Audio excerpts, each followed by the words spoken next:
tapat, matatag at maaasahan balitang tama at totoo lamang dito sa Pilipinas Network. Magandang araw sa ating mga kababayan sa Pilipinas at sa buong mundo. Huwag kalimutang pusuan ang video, sumubaybay at pindutin ang batingaw upang lagi kayong updated sa balita. Simulan na natin. Isang napakalaking balita mula sa Washington ang yumuwayog ngayon sa mundo ng teknolohiya, kalakalan at geopolitika.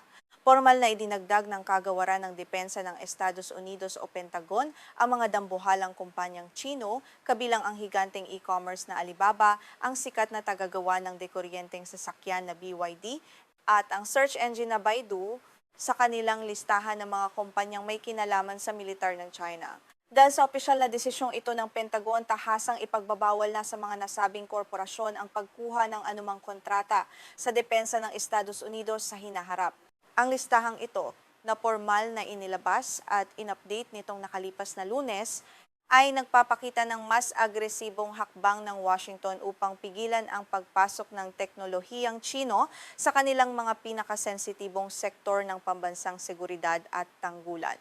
Ang pinakahuling update na ito ay partikular na nakatutok sa mga kilalang pribadong kumpanyang Chino na hindi naman tradisyonal na itinuturing na bahagi ng sektor ng depensa o seguridad. Sinasalamin nito ang lumalaking pangamba ng Amerika sa estratehiya ng Beijing na gamitin ang lakas at inobasyon ng mga pribadong negosyo para sa mga layuning militar, isang konseptong tinatawag na military-civil fusion sa buong bansa ng China. Nilikha noong taong 2021 sa ilalim ng utos ng Kongreso ng Estados Unidos.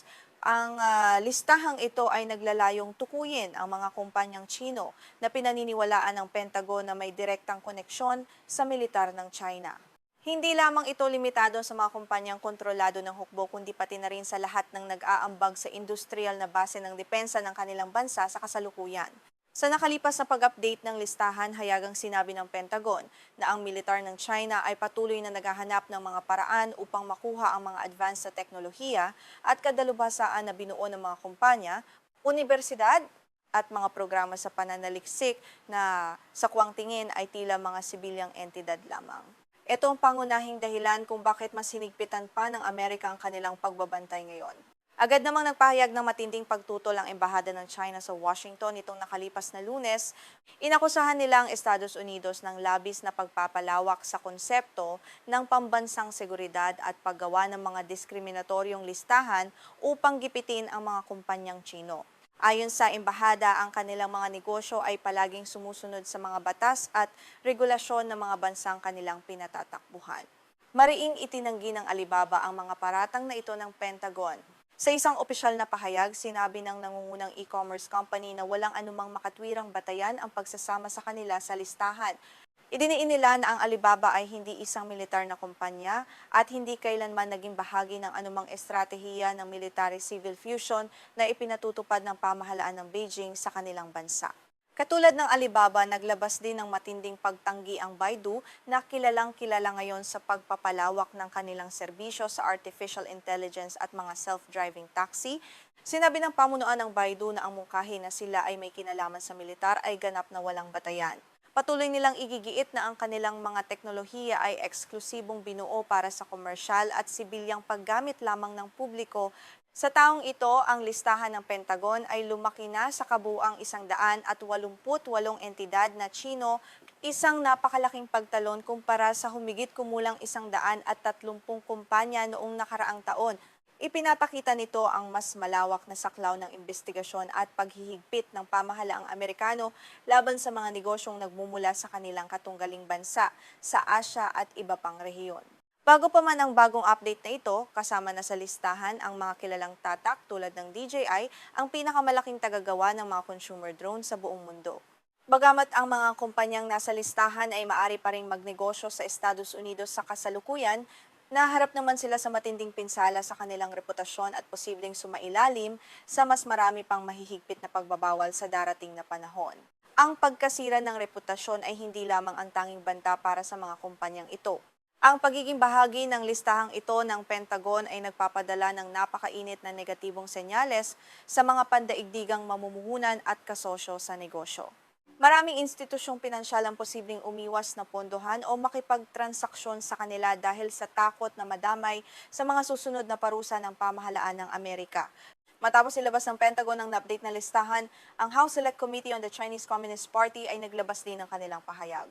Tinawag nila itong isang malinaw at seryosong babala sa mga negosyong Amerikano, sa lahat ng antas ng pamahalaan at sa mamamayang Amerikano. Ayon sa komite, dapat maging mapagmatsyag ang lahat sa pakikipag-ugnayan sa mga kumpanyang may lihim na ugnayan sa militar.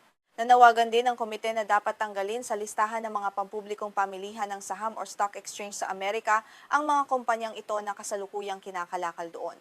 Idiniin nila na walang kumpanyang Amerikano ang dapat makipagnegosyo sa mga nasa listahan dahil kung hindi ay tila tahasang tinutulungan din nila ang pagpapalakas at pag-unlad ng kapangyarihang militar ng pamahalaan ng Beijing sa rehiyon.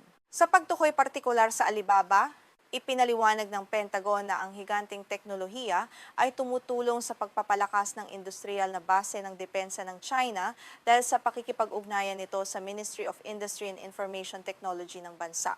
Ang Alibaba ay kasalukuyang kinakalakal sa New York Stock Exchange kaya naman ang desisyong ito ay may direktang at malaking epekto sa kanilang katayuan sa merkado. Ayon din sa Pentagon, ang BYD at Baidu ay may katulad na pakikipag-ugnayan sa parehong ministeryo ng China na siyang nangangasiwa sa mga patakaran sa teknolohiya at industriya ng bansa. Ang BYD ay kasalukuyang nangunguna sa pandaigdigang merkado ng mga dekuryenteng sasakyan, kaya ang kanilang pagkakabilang sa listahang ito ay nagdulot ng malaking gulat at pag-aalala sa buong industriya ng automotive sa mundo. Kamakailan lamang, nagpahayag si Pangulong Donald Trump na malugod niyang tatanggapin ang mga tagagawa ng kotse mula sa China tulad ng BYD kung magtatayo sila ng mga planta sa Estados Unidos at kukuha ng mga manggagawang Amerikano. Gayunpaman, ang bagong hakbang na ito ng Pentagon ay nagpapakita ng mas malalim na pag-aalinlangan at matinding paghihigpit mula sa iba't ibang sangay ng pamahalaang Amerikano. Sa kabilang banda, ilang mambabatas sa Kongreso ng Estados Unidos ang nagpahayag na kanilang isusulong ang isang kabuuang pagbabawal sa mga dekuryenteng sasakyan mula sa China. Nangangamba sila na bukod sa isyu ng militar, ang mga sasakyang ito ay maaari ding gamitin para sa malawakang pangongolekta ng datos at paniniktik sa mga kalsada at infrastruktura ng Amerika sa pamamagitan ng kanilang makabagong teknolohiya. Isa pang kapansin-pansin at bagong karagdagan sa listahan ay ang Unitree, isang kumpanya ng robotics mula sa China na nakilala sa kanilang mga sumasayaw na robot na nagpahangga kay Simon Cowell sa sikat na palabas na America's Got Talent.